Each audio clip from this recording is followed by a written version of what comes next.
বারবার আবেদন ও আন্দোলনের পরেও মিলল না চাকরি, শুধু আশ্বাস। শেষমেশ ফের অনশনে বসলেন গোঘাটের কুমুরসা গ্রাম পঞ্চায়েতের হারাধন ঘোষ ও তার পরিবার। 2015 সালে সরকারের পক্ষ থেকে জমি পাট্টা পান হারাধন ঘোষের পরিবার। সেই জমিতেই তারা চাষাবাদ করতেন। পরে পঞ্চায়েত মাটির পরীক্ষা করার কথা বলে জমিটি দখল করে সেখানে তৈরি করে পিএইচইর ট্যাঙ্ক। তখনই পঞ্চায়েতের পক্ষ থেকে পরিবারটিকে চাকরি দেওয়ার প্রতিশ্রুতি দেওয়া হয়েছিল, কিন্তু পরে সেই চাকরি পান গ্রাম পঞ্চায়েতের প্রধানের স্ত্রী বলেই অভিযোগ। এর প্রতিবাদে কয়েক মাস আগে দুই পরিবার পঞ্চায়েতের সামনে অনশনে বসেন। প্রশাসনিক আধিকারিক ও স্থানীয় তৃণমূল নেতৃত্ব তখন চাকরির আশ্বাস দিলেও আজ পর্যন্ত তা বাস্তবায়িত হয়নি। ফলে আবারও পরিবার সহ অনশনে বসতে বাধ্য হলেন হারাধন ঘোষ। আমাদেরকে চাকরি দিবে বলে আশ্বাস দিয়েছিল প্রধান, বিডিও সাহেব এবং ব্লক সভাপতির সামনে। তারপরে আর কোনো গ্রাহ্য করেনি। প্রধানের স্ত্রী আর মেম্বারের স্বামী আর সমিতির মেম্বারের ভাঙনা, তিনজন। আমরা পঞ্চায়েতে আসছি আর আমরা আমাদের জায়গাটায় সজলধারা বসেছে বলে আমরা অনশন করতে এসেছি। আমাদেরকে চাকরি দিবে বলেছিল আর কোনো গ্রাহ্য করছে না বলে, যার সঙ্গে যেটাই যাচ্ছি সেটা আর কোনো গুরুত্ব দিচ্ছে না। ওই জন্যই আমরা এসে আবার ধর্নায় বসেছি। আর একবার বসেছিল দিয়ে আমাদেরকে তুলে দিল, বললো হ্যাঁ আমরা চাকরি দেবো, দিয়ে এখন আর কোনো না।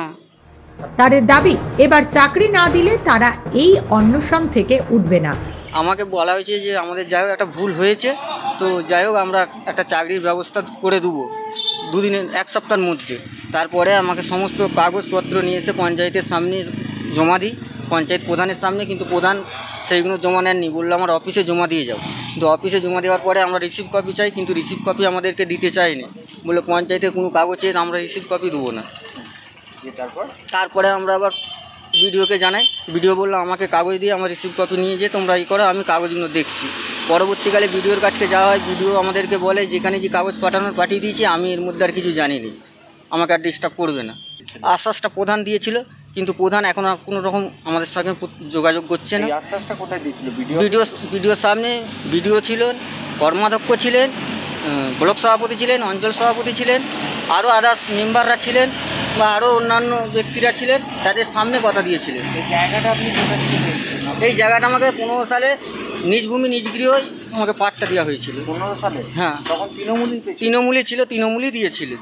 এবং তখনকার যে আমাদের সভাপতি ছিলেন গ্রামের, তিনি এখনও আছেন, তিনি গিয়েছিলেন যে জায়গাটা আমি তো মেনটেন্স করে দিয়েছি এবং তার সমস্ত কিছু কাগজপত্র ওনার কাছে আছেন, সেইগুলোও দেখাচ্ছেন, কিন্তু ওনারা প্রধান কোনো রকম মানতে নারাজ।